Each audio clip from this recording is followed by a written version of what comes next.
ആറ്റുകാൽ പൊങ്കാല നടയിലെ 6ാം ഉത്സവ നാളിലെ വിശേഷങ്ങളാണ് ഇന്ന് പ്രേക്ഷകർ. ആറ്റുകാൽ പൊങ്കാല മഹോത്സവം 6ാം ദിനത്തിലേക്ക് കടക്കുകയാണ്. പൊങ്കാല ദിനത്തിലേക്ക് അടുക്കുമ്പോൾ നാടും നഗരവും നാട്ടാരുമൊക്കെ ഒരുങ്ങുകയാണ്. ഭക്തിയുടെ അലയൊലികൾ തിരുവനന്തപുരം നഗരത്തിൽ ഒന്നാകെ അലയടിക്കുന്ന കാഴ്ചകളാണ്. ഞങ്ങളിപ്പോൾ ആറ്റുകാൽ അമ്പല പരിസരത്താണ് ഉള്ളത്. ഇഷ്ടകാര്യസിദ്ധിക്കും ഉദ്ദിഷ്ടകാര്യത്തിനും ഐശ്വര്യത്തിനുമൊക്കെ ആറ്റുകാൽ പൊങ്കാല ഇടണം എന്നാണ് പൊതുവെ വിശ്വാസം. അതുതന്നെയാണ് അതിൻ്റെ സത്യവും. ആറ്റുകാൽ അമ്മയെ കൗമാരക്കാരിയായ കണ്ണകിയായിട്ടാണ് സങ്കല്പിച്ചിരിക്കുന്നത്. എന്നാൽ ഭക്തജനങ്ങൾക്ക് അമ്മ മാതൃഭാവത്തിലുള്ള ഭഗവതിയാണ്. എന്തായാലും ആറ്റുകാൽ പൊങ്കാല നടയിലെ 6ാം ഉത്സവ നാളിലെ വിശേഷങ്ങളാണ് ഇന്ന് പ്രേക്ഷകർക്ക് മുന്നിൽ ഞങ്ങൾ എത്തിക്കുന്നത്. ആറ്റുകാൽ അമ്പലനടയിൽ കുടുംബമായിട്ടും കൂട്ടുകാരെത്തികളുമായിട്ടും ഒക്കെ വരുന്ന സ്ത്രീജനങ്ങൾ ധാരാളമാണ്. ഇവിടെ ഒരു കുടുംബത്തിനെയാണ് ഇപ്പോൾ ഇന്ന് എനിക്ക് ആദ്യം കയ്യിൽ കിട്ടിയിരിക്കുന്നതെന്ന് പറയാൻ കാരണം ഈ അമ്മയുടെ പേര് ജയന്ത എന്നാണ്. ഈ അമ്മ തൊഴുതിട്ട് ഇറങ്ങുമ്പോൾ ഞാൻ അമ്മയുടെ മുഖത്തോട്ട് നോക്കായിരുന്നു. ചന്ദനക്കുറിയൊക്കെ ഇട്ട് അമ്മയുടെ മുഖത്തൊരു വല്ലാത്ത സംതൃപ്തി, അമ്മയെ തൊഴുതിറങ്ങിയതിൻ്റെ ആ ഒരു സംതൃപ്തി. അപ്പോൾ എന്താണ് അമ്മയുടെ മനസ്സിലെന്ന് വെച്ചപ്പോൾ ഞാൻ എല്ലാം പറയാമെന്ന് പറഞ്ഞ് ഇവിടെ പിടിച്ച് നിർത്തിയിരിക്കുകയാണ്. അപ്പോൾ ചോദിക്കാം, ആറ്റുകാല് ഇത്തവണത്തെ ഉത്സവത്തിന് ആദ്യമായിട്ടാണോ തൊഴാൻ വരണേ?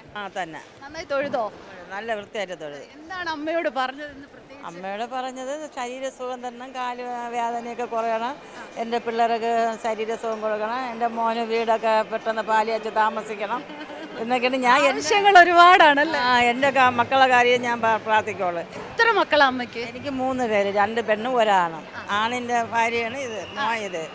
ഞാൻ അമ്മയോട് അമ്മ ആറ്റുകാൽ അമ്മയെ കുറിച്ച് പറയുമെന്ന് വെച്ചപ്പോൾ തന്നെ അനു അനു അനു എന്ന് വിളിക്കുന്നുണ്ടായിരുന്നു. ആ വിളിയിൽ തന്നെ എനിക്ക് തോന്നി മകളല്ല മരുമകളായിരിക്കും എന്ന് തോന്നാൻ ഉള്ള കാരണം എന്താണെന്ന് പറഞ്ഞു കഴിഞ്ഞാൽ അവിടെയും ഈ അമ്മയുടെ മുഖം കണ്ടപ്പോഴും എനിക്ക് തോന്നുന്നു നല്ല സ്നേഹമുള്ളൊരു അമ്മയാണ്. പക്ഷേ എന്തോ എനിക്കങ്ങനെ തോന്നി. അപ്പം ഞാൻ ഡയറക്റ്റായിട്ട് ചോദിച്ചു, അമ്മ മരുമോളാണോ? അതെ മരുമോളാണെന്ന് പറഞ്ഞു. ഇതാണ് മകള് അനുഷ, ഇത് മകൻ, മോൻ്റെ പേര് അഭിരാജ് എന്നാണ്. അച്ഛൻ രഘുനാഥൻ നായർ എന്നാണ്. അച്ഛന് ഒരല്പം കേൾവിയുടെ പ്രശ്നമുണ്ടെന്ന്, അതുകൊണ്ട് അച്ഛനെ ഞാൻ ഒരുപാട് ബുദ്ധിമുട്ടിക്കണില്ല. എന്തായാലും അവരെല്ലാം വളരെ സന്തോഷത്തോടെയാണ് ഇപ്പോൾ പൊങ്കാലയ്ക്ക് വന്നിരിക്കുന്നത്. അനുഷ ഈ നാട്ടുകാരിയാണോ? അതെ. പൊങ്കാലയുടെ അനുഭവങ്ങളെ കുറിച്ചൊന്ന് പറയാം. പൊങ്കാല പറ്റുന്ന സമയത്തൊക്കെ ഇടാറുണ്ട്. എല്ലാ വർഷവും ദേവിയുടെ സഹായം കൊണ്ട് ഇടാൻ പറ്റാറുണ്ട്. അങ്ങനെ നമ്മൾ ആഗ്രഹിക്കുന്ന കാര്യങ്ങളൊക്കെ നടക്കാറുണ്ട്. അതുകൊണ്ട് അമ്മയുടെ പ്രാർത്ഥനയ്ക്ക് ഒപ്പം പ്രാർത്ഥിക്കുകയാണ്. അതെ. അമ്മ മോനെ കഴിഞ്ഞ വർഷം കുത്തിയോട്ടത്തിന് ഞാനാണ് നേർന്നത്. അവന് സിസേറിയൻ വേണമെന്ന് ഞാൻ പറഞ്ഞ ആറ്റുകാൽ അമ്മയെ അവിടെ ഞങ്ങൾ കുത്തിയോട്ടം നിർത്തിക്കാൻ സുഖപ്രസവമായിരിക്കണമെന്ന് പറഞ്ഞ് അങ്ങനെ കൊണ്ടു നിർത്തി. ആ കഴിഞ്ഞതിൻ്റെ അങ്ങേ വർഷം എനിക്ക് 10 ദിവസം ഇവിടെ വന്ന് തൊഴുവാനും പറ്റി. 10 ദിവസം തൊഴുവാനും കുത്തിയോട്ടത്തിൻ്റെ കൂടെ അവിടെ മണക്കാട് പോയി അവിടെ രാത്രി വരെ നിന്ന് വെളുപ്പാങ്കാലത്ത് ഞാൻ പിന്നെ ബസ് വീട്ടിൽ സദ്യയൊക്കെ ഉണ്ടാക്കണമല്ലോ. അങ്ങനെ ബസ് കയറി അങ്ങ് പോയി. ഇവർ 1 മണിയായപ്പോൾ തിരിച്ച് വരികയും ചെയ്ത് ഭംഗിയായിട്ട്. അതിൽ പിന്നെ അവന് നല്ല ഇതൊക്കെ ഉണ്ട്. ഞാനൊരു കാര്യം പറയട്ടെ, അമ്മ 10 ദിവസം തൊഴാനല്ല വന്നത്. അല്ല ഞാൻ പറയട്ടെ, അതാണ് സത്യം. അതായത് മോനെ പിരിഞ്ഞിരിക്കുന്ന ഒരു വിഷമമുണ്ട്. കുത്തിയോട്ടത്തിന് നമുക്കറിയാം കുഞ്ഞുങ്ങളെ കൊണ്ടാക്കി കഴിഞ്ഞാൽ നമുക്ക് ഇവരെ പെട്ടെന്നൊന്നും കാണാൻ പറ്റത്തില്ല. അപ്പോൾ കുഞ്ഞ് സേഫ് ആണോ എന്നറിയാനുള്ള ആ ഒരു അമ്മയുടെ ഒരു ആകാംക്ഷ, അതുകൊണ്ടാണ് 10 ദിവസം തൊഴാനെന്ന പേരിൽ രാവിലെ വന്നിട്ട് വൈകുന്നേരം പോവുള്ളൂ.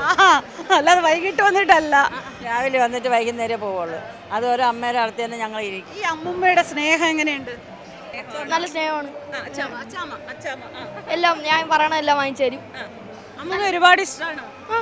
അമ്മൂമ്മ ഇപ്പൊ മോന് വേണ്ടിയൊക്കെ പ്രാർത്ഥിക്കുന്നെന്ന് പറയുമ്പോൾ മോൻ എന്താണ് അമ്മൂമ്മയ്ക്ക് തിരിച്ചു കൊടുക്കാൻ പോണത്? ഞാനും അതേപോലെ തന്നെ പ്രാർത്ഥിച്ചു. എന്താ മോൻ അമ്മൂമ്മയ്ക്ക് വേണ്ടി പ്രാർത്ഥിക്കുക? കൂടുതൽ ആയുസ് കൊടുക്കാനും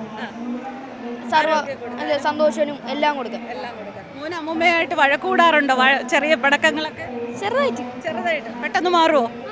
അപ്പോൾ ഇത്രയും നല്ലൊരു അപ്പൂപ്പനെ അമ്മൂമ്മയും കിട്ടിയതിന് മോന് ഭാഗ്യമുണ്ട്. മോൻ അതുകൊണ്ട് തന്നെ ഇത്തവണ നമ്മുടെ ആറ്റുകാൽ അമ്മയോട് പ്രത്യേകമായിട്ട് പ്രാർത്ഥിക്കണം. അമ്മൂമ്മ പ്രാർത്ഥിക്കുന്ന പ്രാർത്ഥനകളൊക്കെ കേൾക്കണം. അമ്മയ്ക്ക് വേണ്ടി എല്ലാവർക്കും വേണ്ടി പ്രാർത്ഥിക്കും. ഒപ്പം മോൻ നന്നായിട്ട് പഠിക്കാനൊക്കെ പ്രാർത്ഥിക്കുക. അതെല്ലാം സാധിക്കട്ടെ.